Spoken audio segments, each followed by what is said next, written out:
Thank you, Jane. It's now 25 minutes to 8. Can Andy Burnham do for the country what he's helped to do in Manchester, where he was, of course, until recently, the mayor, not just of the city, but of Greater Manchester? One man who's worked closely with him in recent years is the man who runs the University of Manchester, Vice-Chancellor Duncan Iveson, who was challenged by Mr Burnham to work with the majority of the population, not just those who were or had been his university students. Professor Iveson joins us on the line. Good morning to you.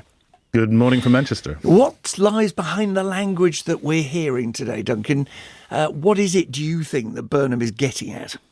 I think it's about, what he thinks of as a new principle for the British government, which I think we've seen some success in Manchester, which is place first. So you think about the place you're in and you organise government around the things that people need to work to lead good lives: transport, education, mobility, support. It's those basic things that I think he and others before him have put at the heart of the Manchester, approach.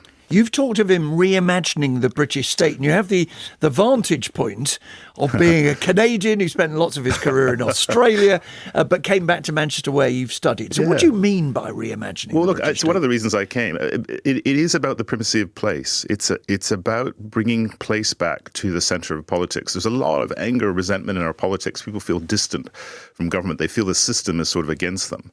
So if you can really focus on the things that matter, the basics of people's lives: health, education, training, support, transport. Those are the things that build confidence in the population. And I think what I described, the approach in Manchester, is not perfect, right? There's still lots of things we need to do better, but it's a bottom-up approach. It's integrated and it's collaborative. So every week I am sitting in a room with people from the health system, from the private sector, from the school system, from the FE system, and we're all trying to figure this out.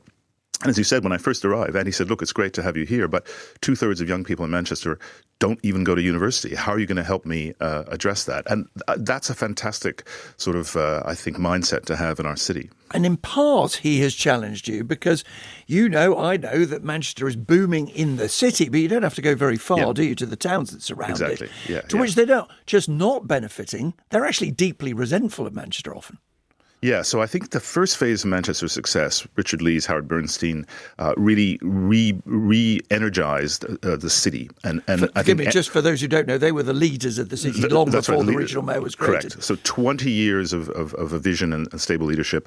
Andy came in and really challenged the system to say, how do we bring that success out into the boroughs, into Wigan, Oldham, Rochdale? So that's the challenge we've got. Now, one thing we're trying to do now is exactly that.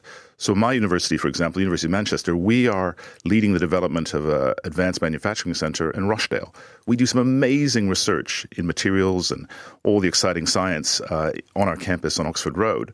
But now we're thinking about how do we help the companies that are starting up out of our university, the brilliant scientists and students who are building them, how do we get them helping lift the economic performance of the outer parts of Manchester? And so from this year, we're going to be leading an advanced manufacturing centre in Rochdale. It's all about scale up and new jobs for that community. You are in a palace dedicated to this concept in a way, aren't you? You're in Media City in Salford. We are in London today, often in Salford, of course. But there are people down south who go, well, hold on a second, what have we got to gain from this? We're struggling in our lives. But the partnership that the University of Manchester has done with, for example, Cambridge is an illustration of the fact that it is not just about helping your own place. No, not at all. I mean, I really feel strongly that, look, we will not lift living standards for the vast majority of the population in the UK unless all of its cities, and especially its second cities, are firing, whose economies are really growing. It can't all be about London. And it's not because I love London. I did my training and did my grad school in London. It's a fantastic global city. But we need the other cities to fire, including Manchester. So we have a partnership with Cambridge, for example. We're going to benefit from the amazing investment and their amazing innovation ecosystem in Cambridge.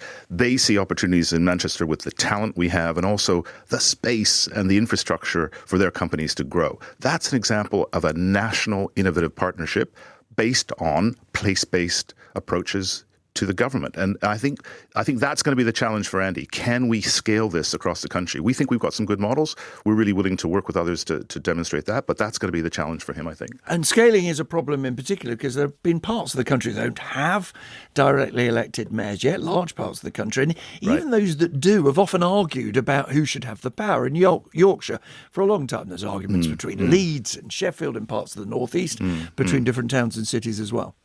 Yes, that's right. So I do think a challenge for Andy, if he does become Prime Minister, is how do we build the capacity of all the regions in England? We've got obviously the devolved governments in the other parts of the UK, but how do we build that combined authority capacity that will allow them to become the growth engines for the country? I think that's the vision here. We want our cities and towns to become the growth engines of the country. It's not just about London. It's about getting that economic growth going all over the country. Let's end with a question about the man himself. I mean, you've got to know him in recent years. What are his strengths and what do you fear will be his biggest challenges if indeed he walks into number 10 3 weeks from today? Oh, look, others will know him better. I think one of his greatest strengths is really, I think he's seen the virtue of a systems-based approach to politics where you bring the private sector, the public sector, the voluntary sector, the universities, the colleges, the schools together with a shared vision of improving the living standards of your city. I think he's seen the power of that. And to have a prime minister who's experienced that, I think is going to be something he will really draw on. Like any prime minister, the hard thing is going to be the trade-offs and the difficult decisions, and the decisions which are really between a bad thing and a really bad thing. And can he grapple with that in a way that's going to be good for the country? A good question for a political philosopher to ask. Professor Duncan Ivison, President, Vice-Chancellor of the University of Manchester, thank you very much indeed.